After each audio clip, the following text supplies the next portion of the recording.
Resident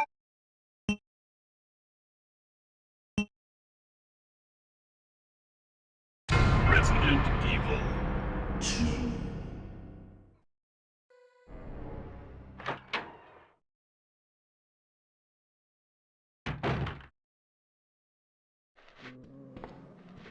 Hey guys, welcome back to another Gaming Memories video.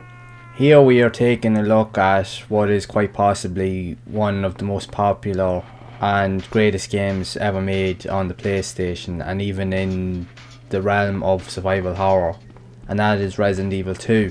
The game was released in 1998 and is a sequel to the highly established and highly popular Resident Evil game that was originally released in 1996, that was developed and published by Capcom.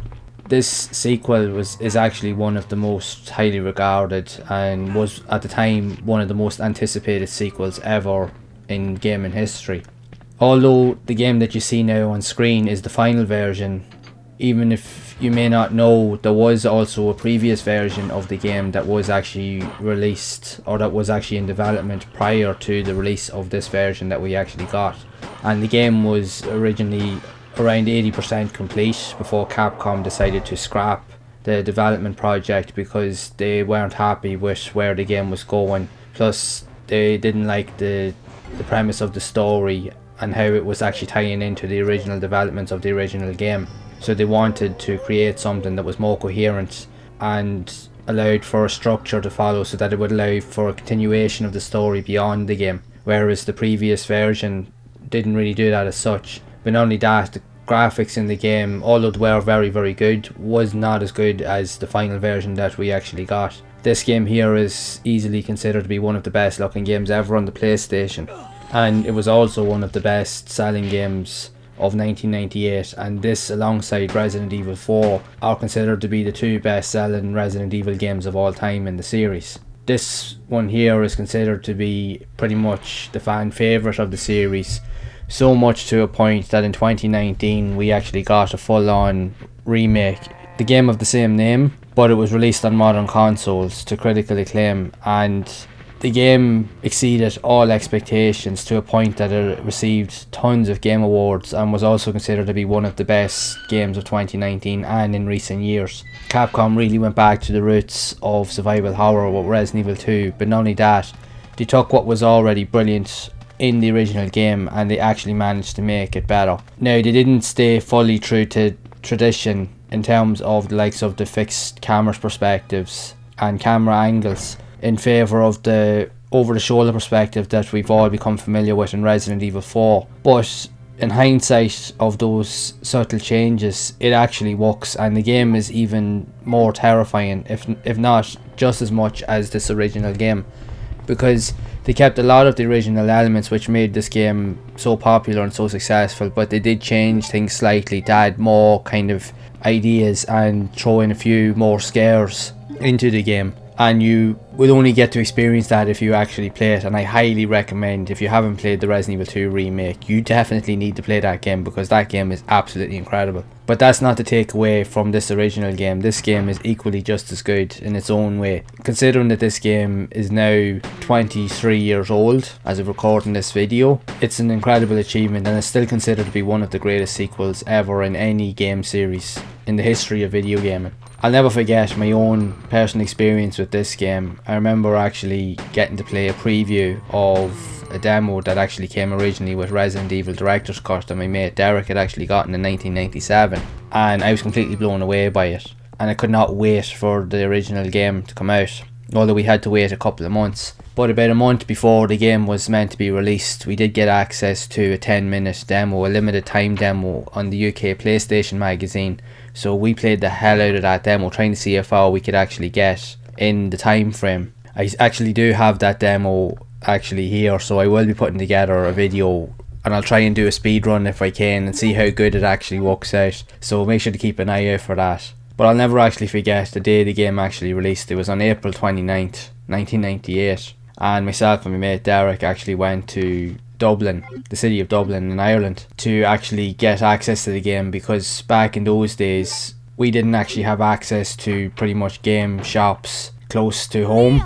you literally had to go miles out of your way to get access to any sort of a game store. So we had to travel about 50 or 60 miles out of our way just to be able to go and access and buy games pretty much, especially the games that you wanted to get, because we knew that if we tried to buy Resident Evil 2 in our hometown, there was no chance of you getting it, because back then only like the cities and the major stores were always in the city, so they were the only way that you would be able to access all these mainstream titles. The likes of the smaller shops in your local towns and villages never would have had any games like this at all. So you had to go above and beyond to be able to get access to all the games that you actually wanted. And you would have to travel for miles in order to do so, but you didn't mind doing it because you knew what you wanted. And you were adamant that you wanted to get it. And myself and Derek were adamant we wanted to get Resident Evil 2. So we went up on the train and bought it and went home and played the hell out of it, and just couldn't believe what was there. And not only that, because of the fact is it was different scenarios. As you can see, you can play as both Leon S. Kennedy and Claire Redfield, all with their own kind of intertwining stories. But to make things even better, is the game actually was separated into 4 different scenarios and a couple of extra side quests with the likes of Hunk and a few other elements added in once you unlock certain features for completing certain tasks in the game, and obviously completing the game within a certain time frame, within say 2.5-3 hours, whatever the ranking system was for the game. So there was a lot of replayability in this game. And if you compare it to the likes of even the previous version or the early version of the Resident Evil 2 prototype, which is now called Resident Evil 1.5, you can actually see the comparisons here on the screen. It actually shows you what was possible. But not only that, there are versions of Resident Evil 1.5 currently out there on the internet at this moment in time that you can get access to, and you can play it if you use an emulator, and it does actually work to some degree. And it's definitely the best opportunity that you will actually get to experience that early version of Resident Evil 2 if you do want to play it. So I highly recommend you go and look for it and try and access it if you can, and go and play it and compare the two and see what you actually think, because they're both excellent in their own right. Even though the final game is more polished and actually has pretty much a lot more going for it in terms of the visuals and an out and out proper, more structured story that leads on to the events of like Resident Evil 3 and so forth in the series, it's an incredible way to experience these games all over again. I highly recommend that you do so, because even with the prototype game, you still had access to Leon Kennedy, so he was in the original version of the game, but Claire wasn't there. Instead, you had a character by the name of Elsa Walker, and she was later replaced in favour of Claire Redfield. And the reason behind this is because the Capcom wanted to tie the story in, like I mentioned, to the previous game, because Claire is Chris Redfield's sister, and Chris is one of the main characters from the original game. So that was a good way of being able to tie all the story together and how to continue it on further into the franchise. But definitely one of the highlights is the introduction in the second scenario of the games, and both versions of the game, when you first meet the Tyrant, or Mr. X as he's more commonly known. And I'll never forget it. It was one of the most terrifying scenes I've ever seen. The only one that actually I found more terrifying was the Nemesis in Resident Evil 3. Even to this day, that still scares the crap out of me in the original Resident Evil 3. Just the music and everything alone, it just still puts hairs on the back of my neck. And even this game is still equally as terrifying in its own right. But I will admit, the Tyrant in Resident Evil 2 Remake, in my own personal opinion, now it is only my opinion, but I think that the Tyrant in Resident Evil 2 Remake is way more terrifying, because it uses a similar mechanic to the likes of the Nemesis in Resident Evil 3. He shows up at different points, but when he does show up, he never really goes away. You don't just meet him at a certain point, run away, and then you don't see him until a later point. He's still roaming around the area, and you know that he's there. And just when you think you've gotten away from him and you go through a door, he's literally standing the opposite side of the door, walking through it, or he has his back turned to you, and I'm telling you, it scares the living hell out of you. It's definitely for me probably the most scariest game I've played in a long time. I absolutely love that game. But it all started with this game here. This game is just phenomenal.